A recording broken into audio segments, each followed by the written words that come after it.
A to Z Mysteries, Book Number 16, The Panda Puzzle, by Ron Roy. Chapter 3. I'm hungry, Nate announced. Can we go home? Okay, said Ruth Rose. I'll make us some sandwiches. And I've got to get to my office and check these things for fingerprints, Officer Fallon said. But unless this guy was stupid, he'd have worn gloves. They separated at the police station. Dink, Josh, Ruth Rose, and Nate headed for Woody Street.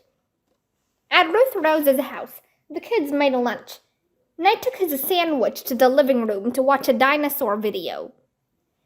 Dink, Josh, and Ruth Rose ate theirs at the kitchen table. Hal snoozed at Josh's feet. It's almost 1 o'clock, Dink said.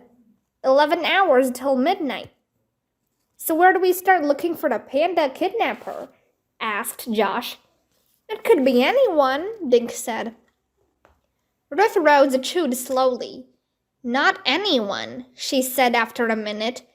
If that knife really was the kidnapper's, maybe he's a fisherman. Or a fisherwoman, said Josh. Ruth Rose nodded.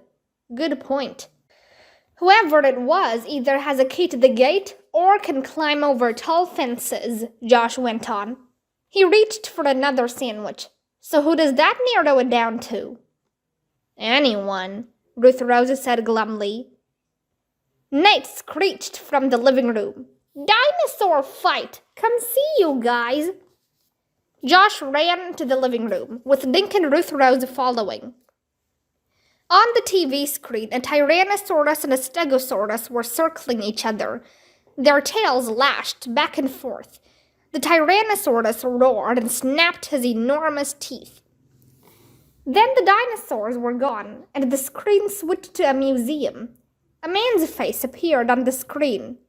Hello, I'm Dr. Paleo, he said, and I'd like to talk to you about what you just saw in this video. An idea popped into Dink's head. Ruth Rose, didn't you tape what happened at Panda Park this morning? Why don't we watch your video? Maybe we'll see some clues. Good idea, Ruth Rose said. Do you mind, Natey? Can I have a cookie? Nate asked, grinning at his sister. Sure, bring the box in here so we can all have some, okay? Okay, Nate said, racing toward the kitchen. Ruth Rose ejected the dinosaur video, then plugged the camcorder into the VCR. Nate came back with the cookie box. Josh reached for one as Ruth Rose hit the play button. The kids watched as Tom Steele, Irene Napper, and Flip Francis came on the screen. Seconds later, Ping emerged from her cave.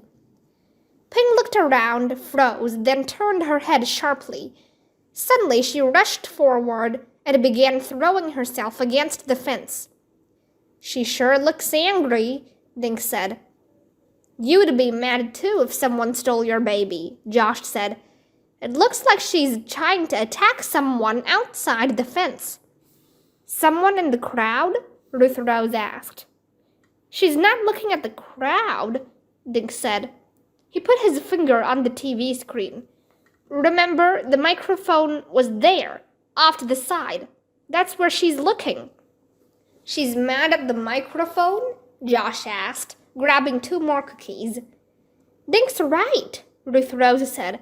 Ping is looking at the people standing at the microphone. Dink, Josh, and Ruth Rose stared at the TV screen. Finally, Ruth Rose unplugged the camcorder and put Nate's dinosaur tape back into the VCR. I think one of those 3 people kidnapped Winnie, she said, and Ping knows which one. Chapter 4.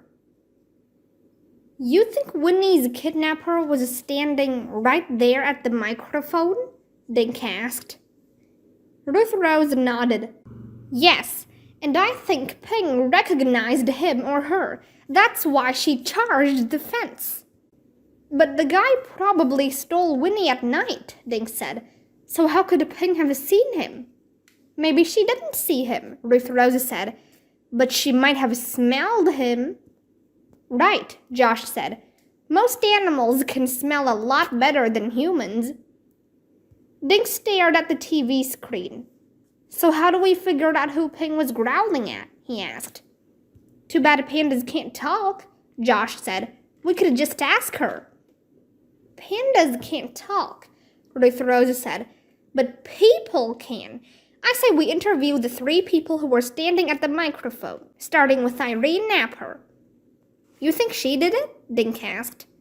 I don't know, Ruth Rose said, but she does have a key to the gate. If she thinks we suspect her, she might clam up, Josh said.